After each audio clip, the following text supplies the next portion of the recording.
berjuang demi cinta untuk Indonesia.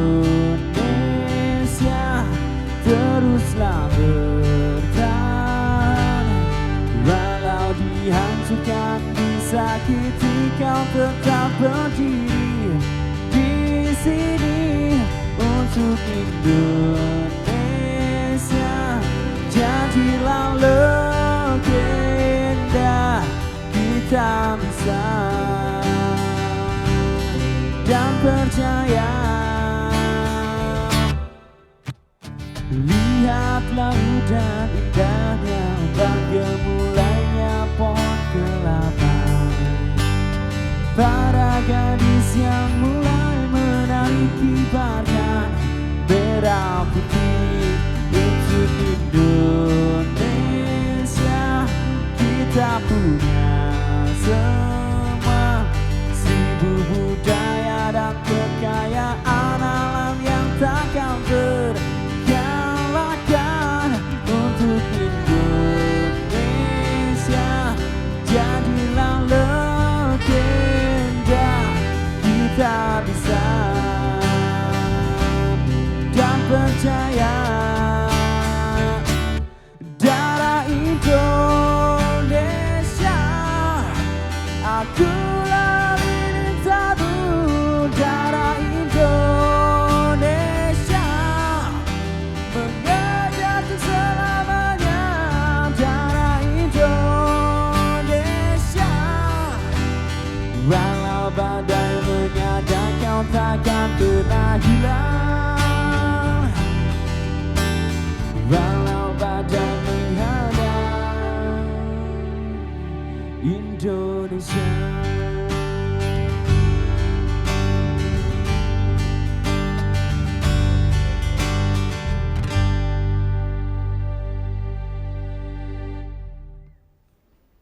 Halo pemirsa, apa kabar? Bahagia rasanya saya Artika Amelia dapat kembali menyapa Anda selama 1 jam ke depan di program Ranah Publik kerjasama Dinas Kesehatan Daerah Istimewa Yogyakarta. Tadi teman-teman Soju sudah membuka dengan lagu Jadilah Legenda dipopulerkan oleh Superman is Dead. Nah, hari ini kita akan semakin bersemangat karena ada satu topik yang nanti akan kita diskusikan bersama terkait cegah penyakit tidak menular sejak dini. Nah, pemirsa, tentu saja menjaga kesehatan tubuh ini merupakan salah satu hal yang penting untuk kita lakukan karena untuk bisa mendapatkan kualitas hidup yang lebih baik. Nah, selain itu juga harapannya kita bisa terhindar dari berbagai macam penyakit. Kemudian selain itu untuk Anda juga pasti tidak hanya mengkonsumsi makanan dengan gizi seimbang, akan tapi jadi olahraga. Ini pun juga satu poin utama yang harus kita lakukan juga agar kondisi badan kita ini segar, prima dan juga bebas atau terhindar dari berbagai macam penyakit. Baik, 2 orang narasumber yang nanti akan berbincang bersama dengan saya di sini. Saya ingin memperkenalkan kepada Anda, di samping saya ada Pak Syukron Arif Mutakin SEMAP dari Komisi DPRD DIY. Pak Syukron, sehat, bahagia hari ini? Alhamdulillah, insya Allah. Insya Allah ya. Oke, baik. Kemudian juga ada Pak Joko Susilo SKM MKes, ini dari jurusan Gizi Politekes Kemenkes Yogyakarta. Pak Joko sehat juga? Alhamdulillah sehat-sehat. Oke. Sebagaimana topik hari ini. Baik, cegah penyakit tidak menular sejak dini atau PTM ya, penyakit tidak menular. Mungkin langsung ke Pak Joko terlebih dahulu bisa menjelaskan kepada pemirsa apa itu penyakit tidak menular. Karena kita yakin banyak sekali nih penyakit-penyakit yang mungkin kita ketahui bersama, tapi mungkin lebih jelasnya ke Pak Joko. Monggo silakan. Ya, terima kasih waktunya. Jadi penyakit tidak menular namanya saya sudah singkatan PTM. Jadi satu kondisi penyakit atau gangguan kesehatan yang tidak bisa ditularkan orang ke orang. Tidak disebabkan karena mikroorganisme, virus, bakteri, jamur, dan rickettsia. Tetapi lebih banyak disebabkan adalah antar individu sendiri-sendiri. Jadi tidak disebabkan oleh mikroorganisme, tapi juga disebabkan karena kondisi individu per individu. Itu tidak menular. Oke, kondisi individu per individu itu bagaimana nih maksudnya nih Pak? Apakah dari gaya hidupnya atau pola makan dan lain sebagainya? Nah, jadi kondisi individu ini terkait dengan gaya hidup. Kalau kami nyebut PHBS ya, pola hidup bersih dan sehat. Sehingga pada kondisi PTM ini ditambah T-nya di tengah, PHTBS, ya, pola hidup tidak bersih dan tidak sehat. Ya, jadi kondisi-kondisi yang berkaitan dengan pola makan, pola aktivitas sehari-hari fisik, kemudian pola pikir ya stres gitu ya. Jadi stres, jadi kita be happy aja lah di sini gitu. Kemudian pola makan yang ya mungkin lebih banyak mengkonsumsi, kami sebut adalah G2L, gula, garam, lemak. Wah, enak semua itu. Gimana nih Pak Joko? G2L dan kurang BSA. Apa itu? Buah, sayur, air. Nah, jadi kalau tinggi G2L dan kurang BSA tadi buah, sayur, nah itulah gaya hidup sekarang. Kurang aktivitas, konsumsinya yang tadi tinggi gula, garam, lemak, rendah sayur, buah, air. Gitu. Aktivitas fisiknya kurang. Oke, baik. Tapi kalau kita lihat juga kan kayak semacam bagaimana kita nantinya bisa membentuk pola pikir, menyadarkan masyarakat bahwa yuk kita bersama-sama mulai dari dini, sejak dini untuk berperilaku hidup sehat dengan mengkonsumsi yang tadi disebutkan itu. Ya, memang topik kita deteksi dini ya, deteksi sejak dini. Itu khusus untuk PTM, pola penyakit tidak menular ini sangat berbeda dengan PM, penyakit menular. Kalau penyakit menular itu mungkin kita berhadapan gini agak khawatir. Oh iya, ya. oke. Karena batuk, pilek itu. Batuk pilek seperti COVID kemarin. Baik. Tapi kalau PTM ini, mungkin saya katakanlah PTM, ini enggak ya aman-aman saja. Jadi kayaknya masyarakat memang belum sadar benar bahwa PTM ini ada di setiap orang, ada potensi di setiap orang. Ya. Jadi kita harus sadar bahwa diri kita itu sebenarnya individu PTM yang kemungkinan besar akan tercetus pada suatu hari. Jadi memang perlu disadarkan gaya hidupnya, kemudian gaya aktivitasnya, kemudian tadi be happy tadi. Ya. Jadi kita dikit-dikit nggak usah stres, santai gitu ya. Itulah kira-kira bagaimana menyadarkan masyarakat bahwa PTM ini insya Allah informasi jauh lebih berbahaya daripada penyakit menular. Kalau penyakit menular kasih obat mungkin sehari 2 hari sembuh. COVID kasih obat 14 hari sembuh. Kita kasih obat belum tentu sehari 2 hari sembuh. Sekarang kita terpapar belum tentu hari besok kita DM. Belum tentu hari besok kita hiperkolesterol. Bisa sewaktu-waktu nanti. Oke, baik. Terima kasih Pak Joko. Nah Pak Syukron, ini terkait PTM ini kalau dari Dewan sendiri ada tidak sih mungkin kayak semacam kebijakan dan lain sebagainya? Atau mungkin yang pertama Pak Syukron memandang tentang PTM ini sendiri seperti apa sih Pak sebagai awalan kita bahas secara general dulu? Oke, terima kasih. Sebelumnya Mbak Tika, ini kan momentumnya kan Agustus ya. Ada 2 hari besar. Pertama saya ulang tahun selamat HUT RI ke-78, yang kedua selamat ulang tahun juga untuk TVRI ya ke-36 ya. TVRI Jogja yang ke-58 ya, semakin jaya mengudara di dunia persiaran di Indonesia ya. Nah, kemudian kita ngomong soal PTM ya, penyakit tidak menular. Memang penyakit tidak menular ini kan tidak secara langsung penyebabnya adalah faktor-faktor medis di luar itu, tapi faktor-faktor karena gaya hidup. Nah ini memang ya susah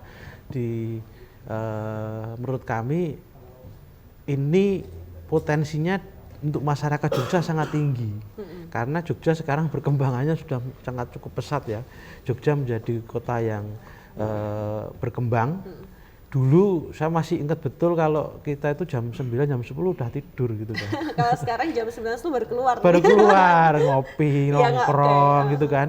Nah ini kan potensi untuk satu munculnya penyakit karena pola hidupnya berubah. Ada sekarang kafe yang buka sampai 24 jam ada sampai dini hari sampai kemudian. Nah ini kan orang bekerjanya jadinya jam segitu. Dulu kalau orang pulang jam 11, jam 10 aja sudah ya dipandang kerjaan kok malam gitu kan. Tapi hari ini pulangnya malah justru pagi karena memang mereka bekerjanya mungkin ya angkringan kadang-kadang buka sampai 24, bukan sampai dini hari, atau kemudian beberapa tempat yang itu bukanya justru malam kayak beberapa makanan yang khas Jogja itu kan juga bukanya malam gitu kan. Ya makanan-makanan itu malah bisa dicari. Nah ini kemudian bisa berdampak pada munculnya penyakit-penyakit tidak menular tadi karena gaya hidup, karena udah berbeda kalau tidak bisa mengendalikan kan gitu kan. Nah masalahnya hari ini makanya butuh pengetahuan yang lebih kayak tadi ya, tadi disampaikan PTM karena gaya hidup, kemudian kurangnya aktivitas, kemudian tadi kurangnya asupan yang, nah ini kan makanya masyarakat harus tahu betul itu kan bagaimana gaya hidup yang baik, gaya konsumsi makanan yang tepat itu. Nah ini apa? Ya butuh pengetahuan Mbak sebenarnya. Oke, untuk mengubah mindset masyarakat itu sendiri seperti apa sih Pak?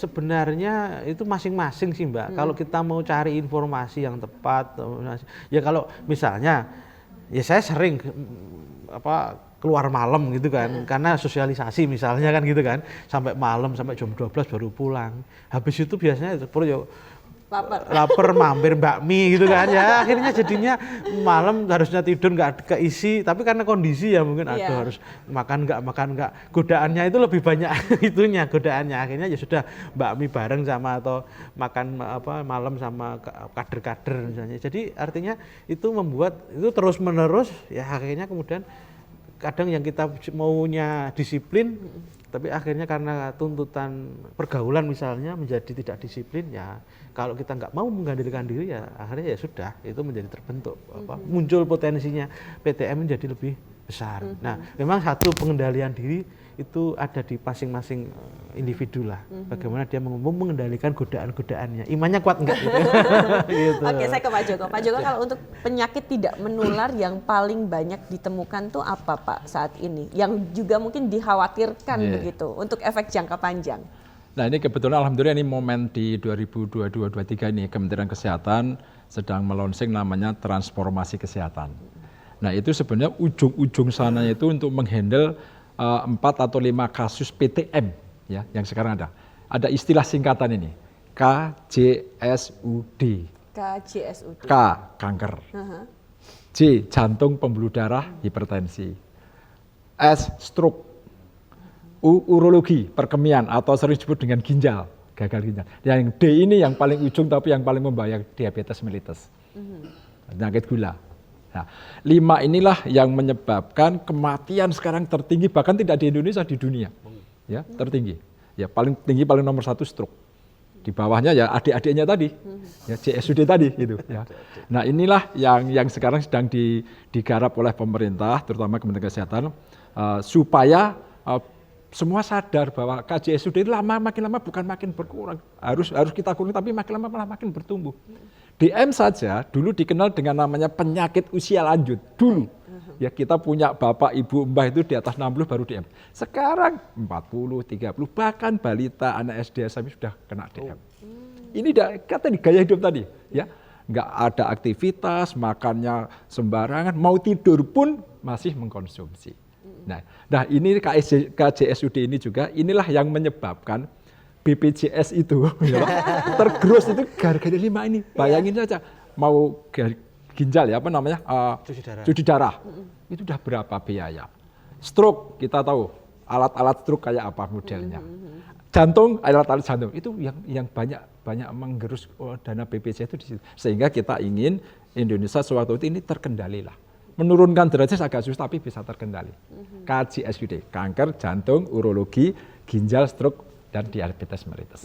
Oke, kan sangat miris sekali nih Pak. Kalau tadi ternyata yang masih muda-muda ternyata ada yang kena diabetes mellitus, itu lagi-lagi juga gaya hidup. Ya, orang benar. tua artinya juga memiliki satu peranan penting juga untuk misalnya makanan yang baik, yang sehat untuk anak itu seperti apa, seperti itu.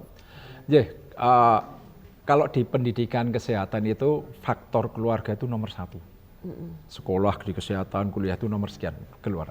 Sepanjang bapak, ibu, saudara memberi contoh, nah itu lagi-lagi contoh makan yang baik, tidur yang baik, itu insya Allah anak-anak kita akan mengikuti. Ya. Tetapi mohon maaf ini tadi Pak Sukron menyampaikan, bapaknya jam 11 keluar, ya anaknya akan mikir ngapain bapak ikut kan. Nah sekarang anak-anak muda kan banyak jam-jam tertentu di luar rumah. Yang kedua, anak-anak kita memang sangat jarang aktivitas. Kita masih ingat waktu kita remaja dulu, kalau mau beli makanan harus jalan kaki, naik sepeda. Sekarang 5 menit tangan kita tek-tek sudah datang. Jadi tubuh kita itu sekarang yang paling kuat itu otot-otot di jari ini. Karena sering gini-gini. Tapi otot kaki enggak.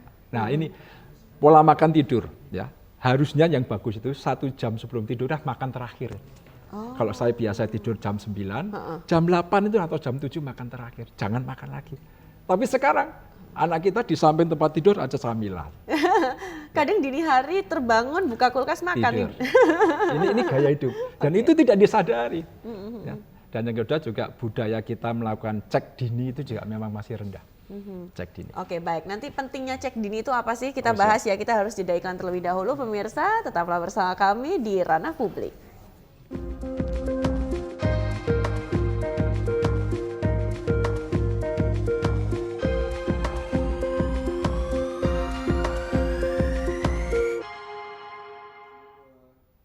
Terima kasih pemirsa, Anda masih bersama kami di Ranah Publik kerjasama Dinkes DIY dan kita masih membahas mengenai cegah penyakit tidak menular sejak dini. Saya ke Pak Joko kembali. Pak, tadi cek dini itu juga penting. Nah itu cek dini itu sebaiknya itu dilakukan kapan dan apa manfaat dengan kita melakukan cek dini kesehatan kita? Deteksi dini atau cek dini itu satu tindakan sebelum kejadian itu berlangsung, sebelum gangguan itu berlangsung. Nah itu kalau dulu ada istilah general check up, gitu. Orang masyarakat memandang itu mahal biayanya, gitu. Bahkan ratusan, bahkan bisa jutaan.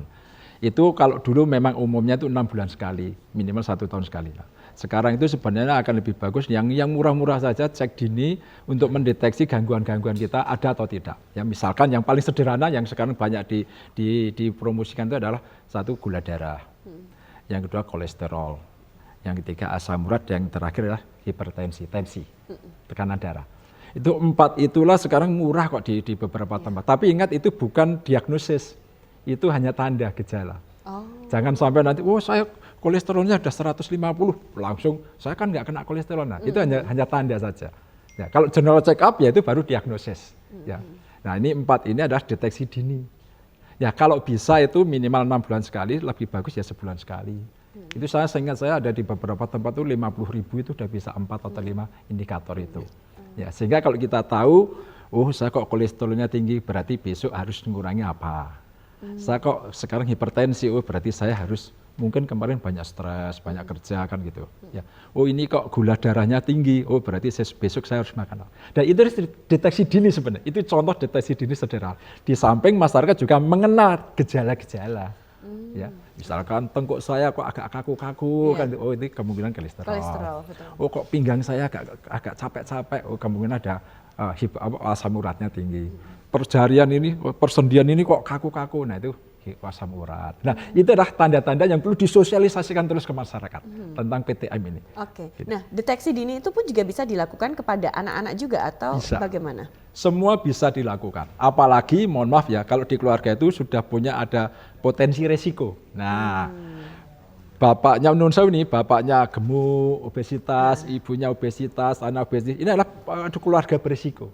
Jadi kalau kita sudah merasa obesitas, ini berarti saya punya peluang untuk kejadian diabetes, kemudian jantung, ya, stroke gitu. Jadi harus kita jaga supaya untuk jaga itu harus deteksi dini, termasuk pada anaknya. Apalagi khusus terutama untuk anak-anak yang memang berpotensi resiko tadi. Tidak semua anak, tapi kalau semuanya ya nggak apa-apa, lebih bagus lagi. Oke, baik. Pak Syukran, kalau Bapak melihat secara langsung di lapangan untuk kondisi-kondisi semacam ini, misalnya masyarakat khususnya di DIY dengan beberapa penyakit yang tidak menular ini masih banyak atau tidak sih Pak? Misal jantung, diabetes dan lain sebagainya. Kalau data pastinya saya belum pegang ya, cuman pasti lebih meningkat Mbak. Pasti meningkat. Jadi dengan tadi ya situasi hari ini seperti ini dan mungkin Pak Dokter nanti bisa Pak Joko bisa menyampaikan datanya. Tapi data terakhir yang kami dapat itu meningkat. Kayak jantung itu meningkat itu kan. Banyak kasus-kasus jantung yang muncul, DM juga meningkat. Ya tadi masyarakat masih belum memiliki kesadaran yang yang sepenuhnya terkait dengan bahaya-bahaya itu. Biasa saja, masih tadi loh. Kadang-kadang juga ada masih pandangan-pandangan di masyarakat, nggak mau cek gitu Kak. Kenapa? Takut gitu kan. Malah justru tahu penyakitnya apa kan gitu kan, jadi lucu. Kalau dia malah nggak mau cek, malah takut ketahuan dari jadi masalah, jadi pemikiran dia. Nah, itu harus dihilangkan seperti itu. Atau mungkin gejala-gejala yang mungkin tidak disadari gitu kan. Tadi kan ada beberapa gejala misalnya yang itu, atau gejala pusing misalnya kalau akhir bulan misalnya. Kalau itu beda lagi ya Pak itu ya. Pusing belum gajian, pusing cicilan ya. Nggak, artinya gejala-gejala itu yang membutuhkan diri kita sendiri. Dokter atau alat itu hanya untuk sebagai memastikan. Jadi deteksi awal, baru kemudian harus ada follow up dari individu-individu itu. Nah kalau kita hari ini nggak sadar akan pentingnya kesehatan, tahu-tahu sudah parah tadi ya, sudah misalnya kolesterolnya udah tinggi, terus kemudian sudah ginjalnya sudah parah, kondisinya kan sudah susah disembuhkan. Nah, akhirnya kemudian menguras kemudian BPJS tadi. Nah kalau dari awal ya pola hidup sehat ini penting menurut saya. Nah ini yang maksud saya kami sebagai DPRD hari ini ya terus dengan adanya Germas, gerakan masyarakat hidup sehat, itu kita sering sosialisasi ke semua lini elemen. Hanya memang yang masih belum semua terjangkau kan gitu kan. Nah maksud kami dengan banyaknya semuanya berperan dalam Germas ini, baik itu pemerintah, legislatif kayak kami, kemudian kader-kader kesehatan, misalnya di lembaga-lembaga kayak siaran TVRI ini bagus ini, ada informasi-informasi terkait dengan gerakan masyarakat hidup sehat itu sering diinformasikan. Bahkan channel-channel konten-konten itu atau hari ini selebgram itu ya ayo diminta dong mereka untuk juga ikut mengkampanyekan pola hidup sehat gitu kan. Karena kalau enggak ya ini sesuatu yang kadang nggak bisa dijadikan. Kalau kena virus penyakit langsung ada reaksi. Kalau ini kan enggak, butuh proses panjang ya Pak. Butuh harus tumpuan dulu, kemudian baru kita panennya itu mungkin iya di usia-usia mungkin karena kondisi masing-masing organ itu berbeda-beda. Kadang-kadang kayak umur-umur kayak saya ini kan mulai kalau nggak waspada kan mulai usia panen penyakit kayak gini kan. 40 ke atas ini kan usia kepala 4 ini. Jadi tiba-tiba sudah pegel sininya gitu kan. Gitu kan. Sudah kemudian ada gangguan pencernaan, ada gangguan yang lain. Itu karena kita mungkin awal-awalnya nggak sadar bahwa kita butuh deteksi awal untuk mencegah. Gitu Mbak. Oke, kalau selama ini dilihat nih Pak, tantangan atau hambatan terbesar yang terjadi di lapangan apa sih, khususnya kepada masyarakat yang mereka ini mungkin belum terbiasa dengan pola hidup sehat gitu, tapi kadang masyarakatnya sendiri juga ngerasa saya sehat-sehat aja kok, tapi ternyata di balik itu semua memiliki penyakit yang lain seperti itu. Ini fakta lagi Mbak, fakta di Jogja itu SDI-nya SDI, Sport Development Index. Nah, ini data registrasi SDI Jogja itu di bawah rata-rata nasional. Ini PR lah bagi kita semua lah. Kenapa kok bisa begitu? Apa yang terjadi? Ya pola hidupnya masyarakat berubah tadi. Tadi orang nggak perlu datang ke warung, hanya kan jadi SDI itu yang diukur kan kebugaran, gitu kan. Orang bugar itu kan butuh satu aktivitas, kemudian olahraga. Nah ini sekarang olahraganya mungkin ada yang memang meluangkan waktu untuk olahraga, tapi lebih banyak orang itu mager gitu kan, malas gerak kan gitu kan. Olahraga aja mungkin sekarang kalau dulu di kampung-kampung itu masih banyak olahraga permainan yang itu bisa berpotensi untuk menambah kebugaran misalnya. Nah, sekarang sudah banyak nggak dilakukan mungkin tanahnya sudah nggak ada ya. Dulu kalau sepak bola itu nggak harus ke lapangan kok, di ruang-ruang di kampung itu ada kok, masih kita tinggal masang pring itu bambu ya itu tinggal nanti buat tempat untuk gawangnya, tinggal kita main di situ, atau mungkin tinggal masang bambu tinggal untuk badminton atau itu bisa. Sekarang mungkin sudah habis lahannya buat perumahan ya, atau mungkin ya hari ini satu memang ya tingkat kebugaran masyarakat di Jogja itu rendah, kita di bawah rata-rata. Nah, ini masih PR bagi kita, makanya kita dorong nanti bagaimana kemudian masyarakat kembali lagi untuk beraktivitas. Tidak hanya pas Agustusan kayak gini ya, orang berlomba-lomba, habis nanti September, Oktober, November enggak lagi gitu kan. Tapi harus sepanjang hari, sepanjang masa aktivitas untuk meningkatkan kebugaran, menjaga kebugaran itu harus dilakukan masyarakat. Kesadaran diri. Tapi anggarannya ada juga Pak? Ya kita anggarkan dong, karena ada mandatory spending 10% untuk kesehatan, itu kita dorong ke sana. Meskipun di Undang-Undang Kesehatan terbaru itu tidak muncul mandatory spending itu, tapi kami lah sebagai Dewan akan komitmen lah untuk ke sana dalam rangka untuk meningkatkan SDI maupun yang lain-lain gitu. Oke, baik. Pak Jokowi kalau berbicara tentang olahraga nih, masih bisa dibilang juga masyarakat di DIY itu mereka belum sadar akan pentingnya olahraga yang memberikan dampak baik untuk kesehatan kita, atau bagaimana sih Pak? Ya, sebenarnya kalau dilihat dari konteks kebiasaan fisik ya, itu nggak sulit saya kan. Ya, cukup 30 menit per hari jalan, bersepeda, itu 3 menit, 1 minggu 5 kali saja. Padahal di rumah juga bisa ya Di dilakukan rumah ya? bisa. Di rumah. Itu sebenarnya itu cara ya. Jadi kita sadarkan, udahlah kamu ke kantor jalan ya toh, ke sana jalan ya. Cukup 5 hari seminggu itu udah 30 menit per hari sudah cukup ya. Tetapi kadang-kadang kita tuh ya tadi ya sudah ada transportasi yang tidak menggunakan aktivitas fisik gitu. Kemudian kalau kita jujur saja, kita datang ke Malioboro lah, ini Pak Dewan ya, Pak Dewan ya, Malioboro ya. Itu ternyata yang jalan-jalan di sana itu justru bukan orang Jogja. Oke, malah luar Wisatawan Jogja ya. gitu ya. Jadi Malioboro ramai orang Jogja, olahraga belum tentu itu justru banyak orang yang bersepeda mungkin orang Jogja ya, tapi yang jalan-jalan sana bukan. Oke, nanti kita lanjutkan kembali, kita harus jeda dulu, tapi ada satu lagu persembahan untuk Anda pemirsa, kembali ini Soju dengan lagu Saat Bahagia yang dipopulerkan oleh Ungu, spesial untuk Anda.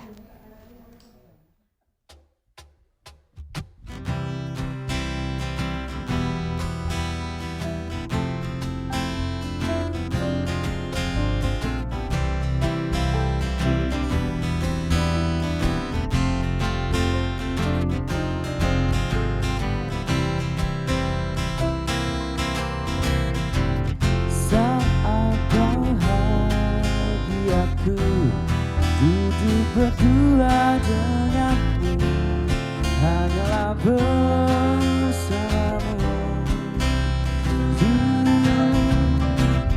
Mungkin aku terlanjur tak sanggup jauh dari dirimu.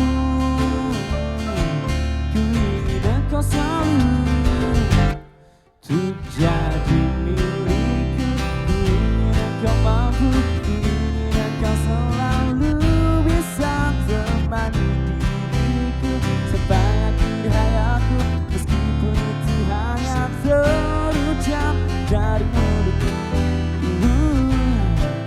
dari dirimu yang selalu mampu bahagiakan aku hingga ujung waktuku. Selalu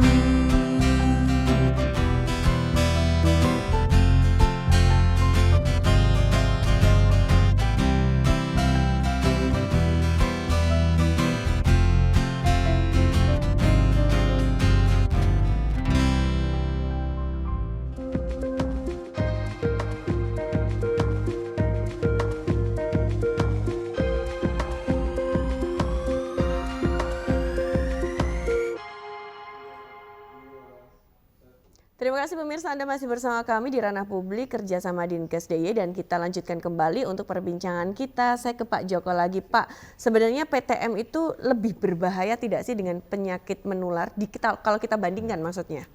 Ya kalau antar perbandingan mungkin tidak bisa diperbandingkan, dua-duanya bahaya ya. COVID itu penyakit super menular kemarin ya, orang nggak care jatuhlah dia. Nah PTM itu super menular juga, cuma tidak kelihatan tadi disampaikan Pak Sukron, tidak kelihatan. Saya sekarang minum manis, besok DM enggak. Sekarang saya DM, kemudian besok gagal ginjal enggak. Masih butuh waktu. Jadi sama-sama bahaya. Yang ini bahaya jangka pendek, sehari, 2 hari, seminggu. Yang ini bahaya jangka tahunan. Ya, yang akan dipetik hasilnya itu nanti pada saat usia-usia tertentu ya. Si mbah kita dulu itu, mbah-mbah dulu, kita bisa tahu usianya panjang-panjang, badannya masih bagus, karena dia mungkin resiko PTM-nya waktu mudanya enggak. Sekarang itu udah banyak itu kalau lelayu itu ya pada usia-usia tertentu. Karena apa? Nah di rumah sakit itu sekarang banyak yang kasus-kasus kematian itu ya tadi lebih banyak KJSUD tadi, kanker jantung tadi. Jadi sama bahayanya, tidak bisa diperbandingkan. Kalau ini harus ditangani segera, karena kalau tidak yang menular tadi ya. Kalau ini ditanganinya dengan perilaku, dengan gaya hidup, dengan perilaku, supaya tidak memetik hasil kasusnya di lain hari. Oke, nah ini kalau misalnya tentang jantung nih, jantung itu kan tidak menular tapi bisa juga bawaan seperti itu. Nah kalau misalnya kita sudah tahu kalau kita terkena penyakit jantung, antisipasinya apa yang bisa dilakukan nih Pak? Ya jadi kalau khusus jantung ya, jantung itu adalah jantung itulah organ yang paling akhir dihidupkan oleh Tuhan, tapi paling awal tanda-tanda kematian. Begitu jantung mati semuanya mati. Ya. Jadi jantung ini kalau sudah ada tanda-tanda, seyogyanya karena ini lebih bernuansa sangat medis ya. Kalau udah terkena tanda-tanda udah benar-benar sangat medis, itu harus segera nyampaikan pada tenaga medis ya, dokter ya. Jadi misalkan ya, ini orang ini kok menggah-menggah terus napasnya, kemudian biru di ujung-ujung jari gitu ya. Kemudian punya riwayat hipertensi yang luar biasa. Ini seyogianya dia lebih sering ke dokter ya. Ada kasus dia sudah terbiasa gitu, gangguan-gangguan gitu, tapi tidak ke dokter. Begitu ke dokter sudah tahapnya stadiumnya agak lanjut ya. Ya harus pasang ring lah, pasang ini, pasang itu. Bahkan ada bypass. Bypass itu adalah pembuluh darahnya di bypass kan itu untuk supaya aliran darah lancar ya. Lancar. Ini kan aliran darah itu kan seperti pipa ya. Kalau itu numpuk kolesterol di situ lama-lama darahnya nggak bisa lewat. Begitu darah nggak bisa lewat, begitu nanti yang kena otak stroke, kurang oksigen kan gitu. Karena darahnya nggak masuk gitu. Nah untuk itu karena di bypass. Tapi kalau masih bisa jalan dipasang ring ya supaya aliran darah lancar. Nah hal-hal seperti inilah masyarakat itu yang harus sadar bahwa kalau saya sudah punya gejala-gejala gangguan jantung, punya riwayat ya keturunan bapak saya dan saudara jantung, ini memang harus lebih hati-hati. Segera datang ke tenaga medis untuk diberikan tindakan yang semestinya. Kalau dari pola hidupnya ya harus dijaga tadi, olahraga ringan, ya, kemudian makan yang bagus, kurangi goreng-gorengan. Ya sekarang goreng-gorengan banyak sekali kan gitu. Gimana nih Pak Joko, gorengan tuh enak sekali tapi itu menimbun kolesterol juga ya. Ya kalau kita di gizi itu memang apa ya? Apa gimana sih sebenarnya boleh konsumsi atau makan goreng-gorengan tapi tidak berlebihan begitu atau bagaimana baiknya nih? Jadi saya katakan G2L ya. Garam itu sehari itu kalau dikonversi sekitar 5 gram atau 1 sendok teh garam. Padahal asin-asinnya juga enak nih. Jangan asin-asin ya. Yang kedua gula. Gula itu 4 sampai 5 sendok makan sehari. Ya. Jadi kalau kita bikin kopi itu udah dihitung aja ini. Ini Pak Sukron dikasih kopi berapa sendok kan nggak diberitahu beliau. Ini itu udah dihitung. Kemudian lemak, minyak itu 4 sampai 5 sendok sehari. Nah, kalau sudah seperti itu, ya seyogianya gorengannya dikurangi. Tapi kalau sehari-hari saya makan dengan di steam, kemudian direbus, dikukus, ya boleh makan goreng-gorengan untuk mencukupi tadi. Lemak itu memang penting. Ya, gitu. Nah, itulah artinya pembatasannya tergantung dari yang kita makan hari-hari ini.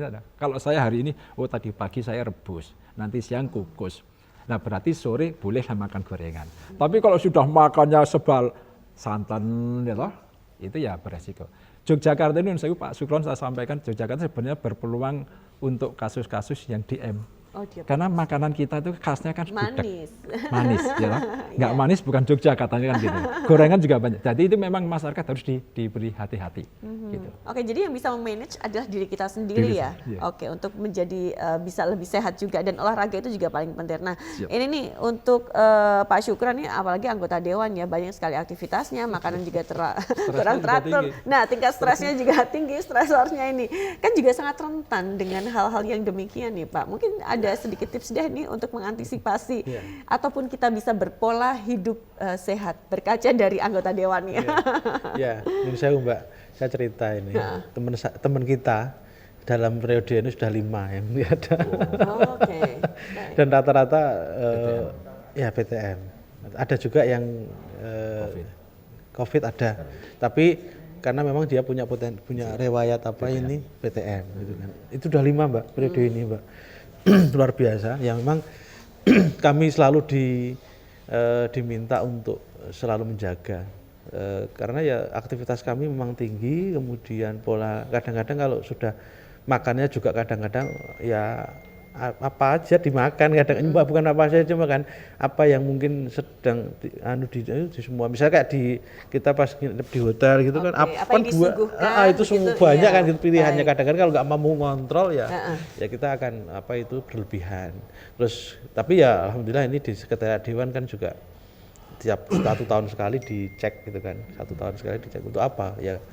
Kalau kita nggak ngerti ya kondisi kita ya akhirnya kita itu jadi abai kan, abai. Nah maksudnya gini, jadi kalau kita ngomong soal pencegahan ya Germas ini kan ada 7 langkah kan gitu kan, ada 7 langkah yang bisa dilakukan oleh masyarakat mulai dari ya rutin aktivitas fisik misalnya, banyak lah mungkin tidak harus yang berat-berat, harus ikut nge-gym atau apa, enggak perlu. Kalau pagi jalan-jalan atau kemudian hanya di sekitar lingkungan situ, atau kalau punya sepeda ya sepeda muter kampung sekaligus sosialisasi, bisa menyapa masyarakat yang tetangganya, atau sambil beli sarapan misalnya, sambil juga nanti nyepeda, itu kan lebih enteng-enteng seperti itu. Atau kalau sore misalnya atau pas libur misalnya bersih-bersih rumah kan gitu kan, kadang-kadang bersih-bersih rumah aja masih minta tolong kan gitu kan, repot gitu kan. Oke. Sekarang sapu pun juga sudah ada yang kayak robot itu, jadi malas kita nyapu. Akhirnya kita kalau semuanya tadi dulu orang-orang itu usianya panjang karena memang semuanya dilakukan sendiri.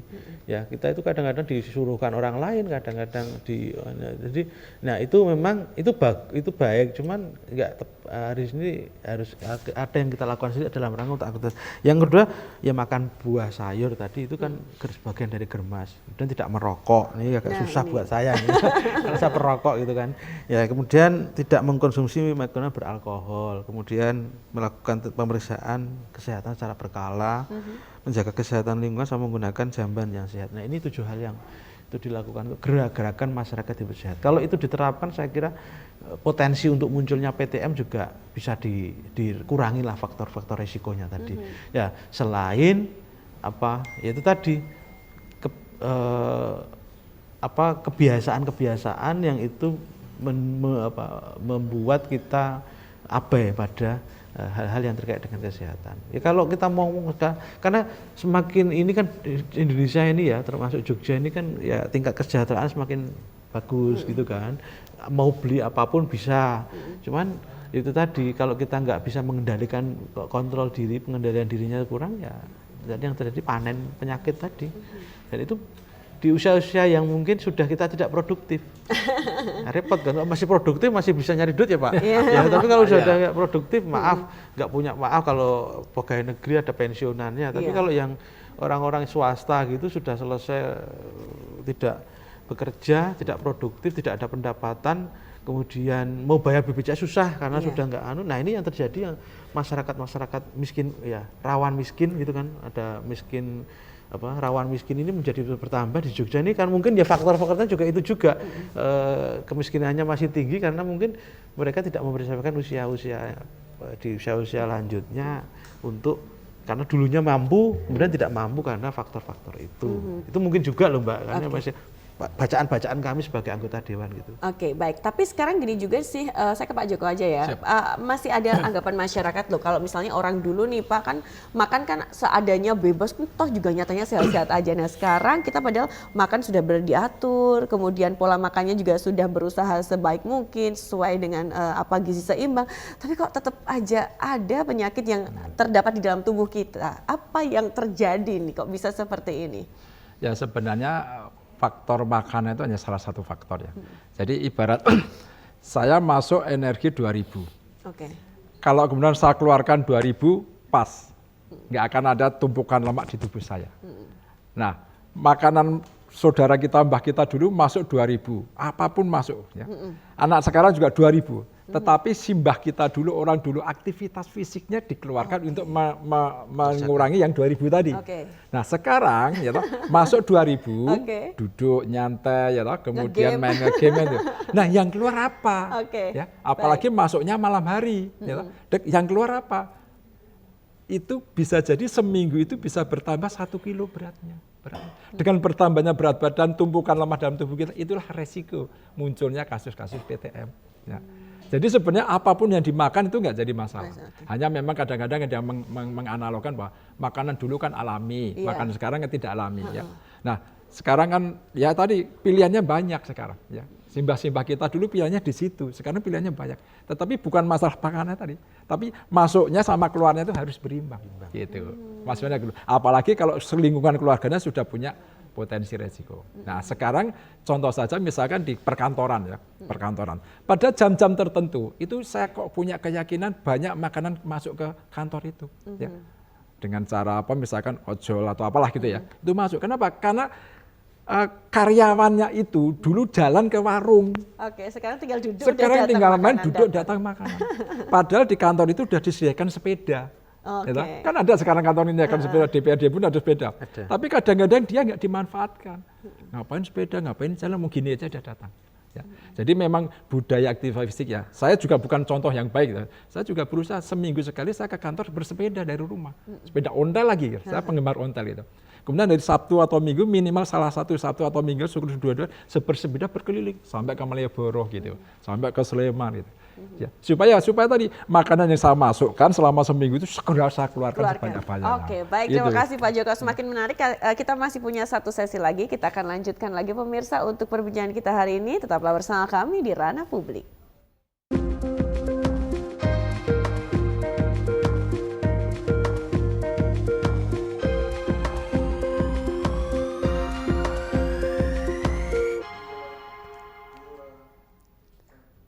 Kita di segmen akhir Ranah Publik, pemirsa, kita lanjutkan kembali untuk obrolan kita hari ini. Saya lanjut ke Pak Syukron. Pak Syukron, ini penting juga ya adanya misalnya kader-kader pemberdayaan masyarakat untuk pengendalian PTM nih, khususnya mungkin di tingkat desa, kecamatan dan lain sebagainya. Ya,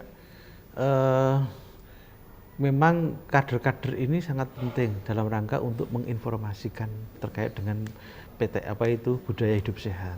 Mereka perannya di masyarakat cukup penting untuk menginformasikan dan menyebarluaskan informasi-informasi itu. Banyak yang ya dengan dengan melalui media kayak posyandu misalnya, kemudian pertemuan-pertemuan di kampung misalnya. Ini sudah bagus gitu kan.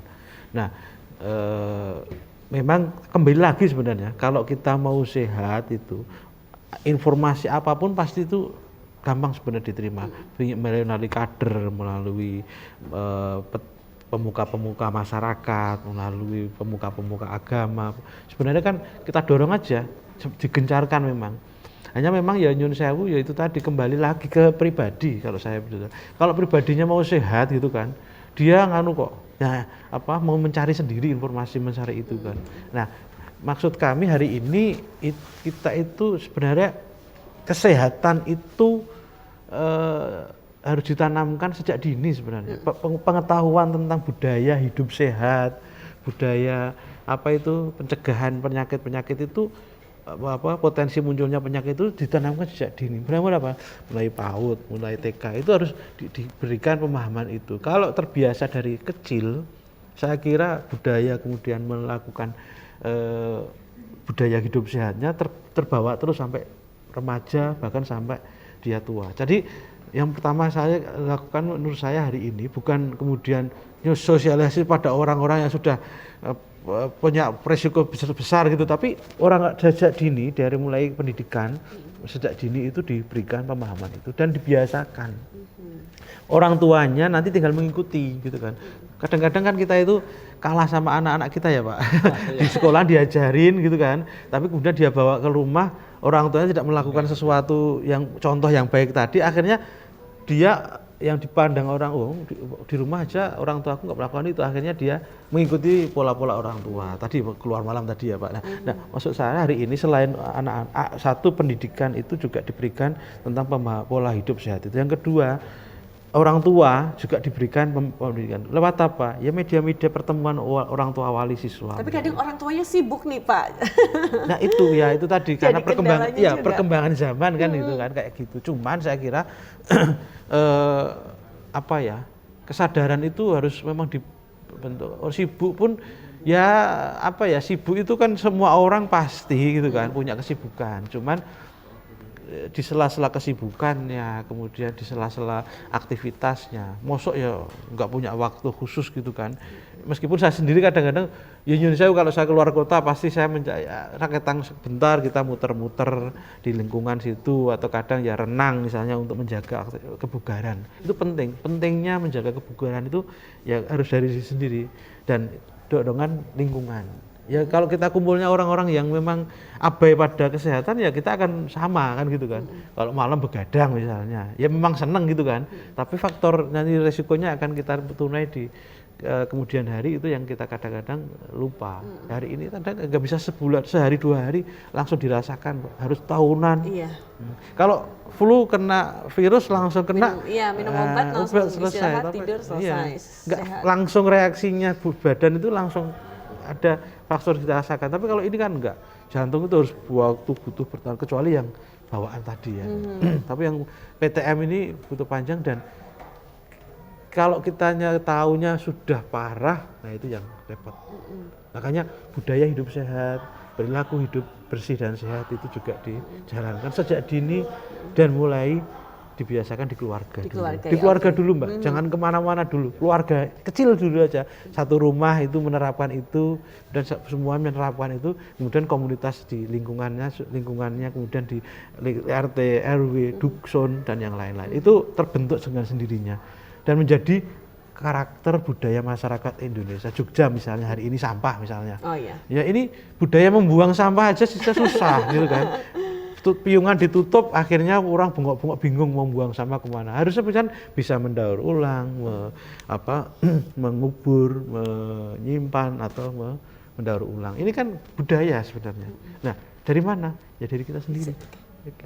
Oke. Nah Pak Joko, bisa dikatakan bahwa sebenarnya kesehatan itu adalah investasi masa depan. Nah tentunya kan perlu hal-hal yang dilakukan sejak dini juga, misalnya khususnya untuk anak-anak yang nantinya agar tidak beresiko juga terkena PTM. Apa yang harus dilakukan selain untuk meningkatkan kesadaran masyarakat, yang khususnya untuk orang tua?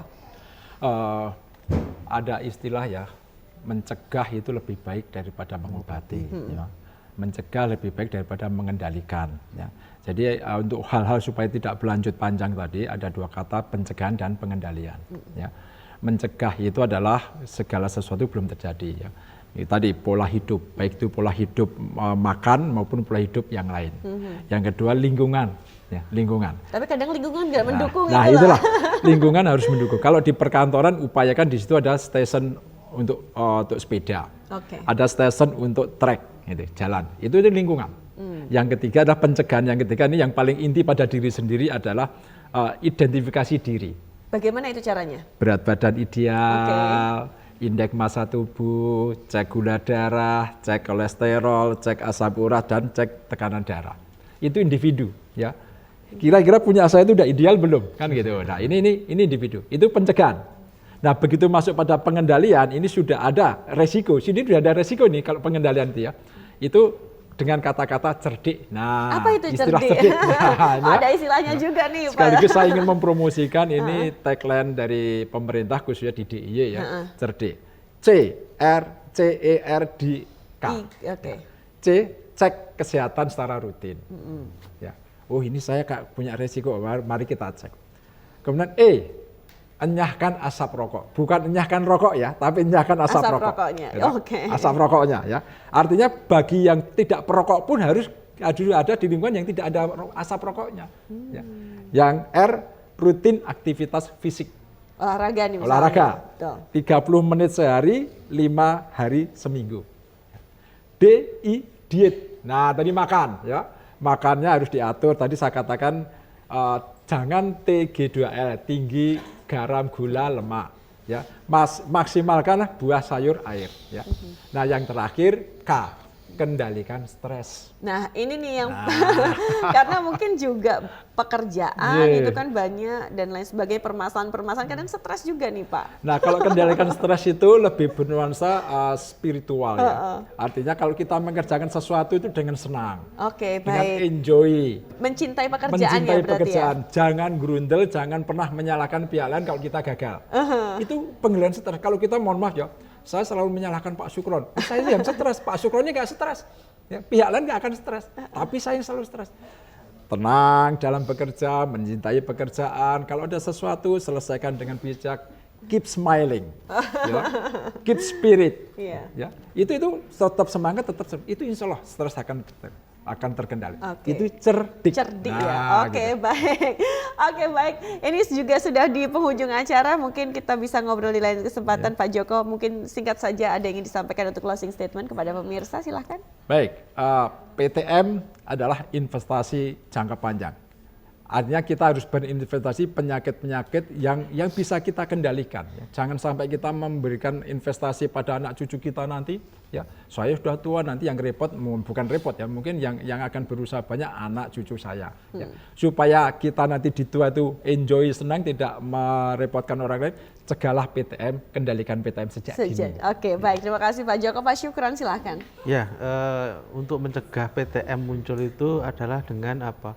Selalu melakukan melaksanakan gaya hidup sehat gitu aja, Mbak. Jadi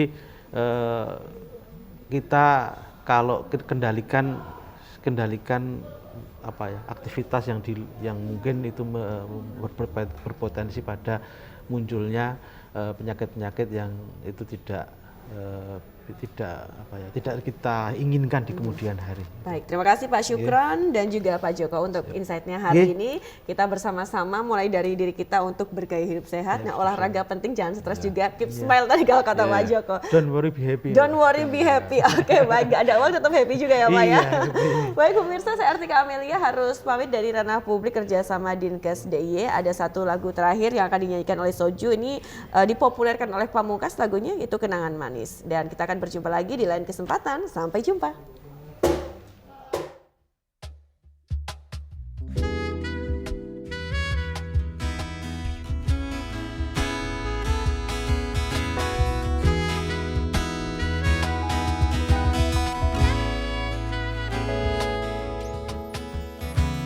Tolong terlepas tanpa ada makna, cerita lama yang selalu dibawa. Diam-diam hati ini mengerti, teringat dan jadi ciri tentangmu, untuk sementara sampai berjumpa bersama-sama. Bercanda lagi kenangan manis di hari ini, jadi alasan untuk kembali.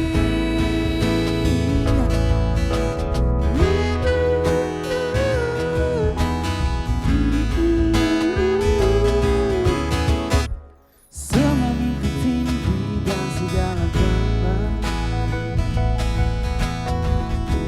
dijadikan canda dulu bersama.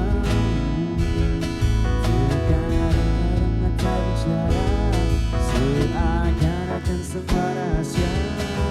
Oh, kebodohan antara kita jadi kenangan manis untuk sementara sampai berjumpa bersama-sama. Bercanda lagi kenangan manis di hari ini, jadi alasan untuk kembali.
apa Mas Pur? Kelihatan kok banyak banget itu loh. Waduh, kamu tuh makannya yang update. Ini loh, saya tuh lagi borong susu formula. Tahu nggak? Istri saya tuh habis melahirkan. Jadi kebutuhan susu harus mencukupi. Itu loh. Lah apa kebutuhan susu istri Mas Pur itu belum mencukupi Mas Pur? Waduh, kamu tuh nggak dong-dong kok. Ini bukan masalah cukup dan tidak cukup.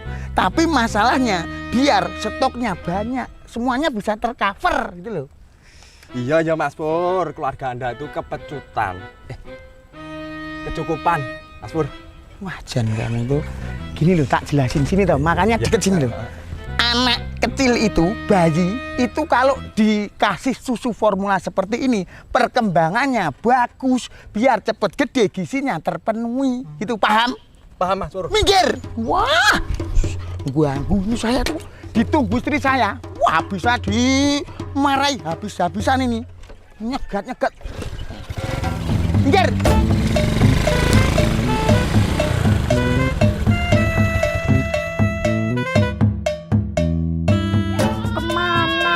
Mas, dari tadi suruh beli susu ya nggak pulang-pulang. Iki lho anak wes nangis, belum minum. Wah, ngelak. Mesti ditinggal mancing. Awas mengko nek bali. Rasakno. Ih. Begitu nggih Mas Satria, kita harus banyak mengedukasi dan memberikan sosialisasi kepada masyarakat tentang pentingnya ASI eksklusif bagi ibu dan bayi. Nggih, siap Bu Bidan. Iya Bu Bidan, kemarin itu saya dengar info kalau istrinya Mas Persegi itu baru saja melahirkan Bu Bidan. Oh ya? Kalau begitu mari kita jenguk sekalian melihat kondisi ibu dan bayinya juga. Ayo, sekarang kita ke sana Bu Bidan. Oke, ayo.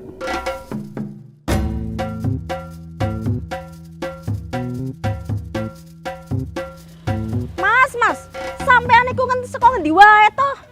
Maaf, Mah. Tadi itu ada orang nyemplung kali, Mah. Sebagai seorang pemuda yang bertanggung jawab, tak tolongin toh, Mah.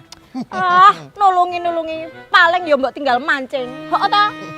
Nah, piye toh, Mah? Lah ikannya itu menggoda banget loh, Mah. Selamat pagi.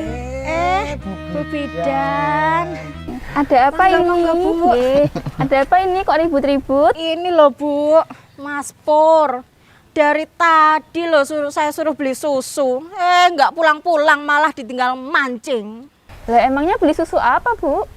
Itu loh Bu, susu formula. Begini Bu, sebenarnya pada bayi usia 0 sampai 6 bulan tidak dianjurkan untuk meminum susu formula, kecuali ada indikasi medis. Seharusnya bayi 0 sampai 6 bulan hanya meminum ASI eksklusif saja. Loh, emang kenapa toh, Bu? Itu sama-sama susu loh, Bu. Awang di sekitar sini tuh juga banyak yang menggunakan susu tambahan, malah formula lagi, ya kan? Nah, itu Mas Pur.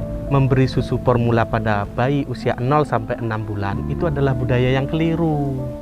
Lah terus kalau ASI eksklusif itu apa Bu? Terus kok kita nggak boleh ngasih susu formula?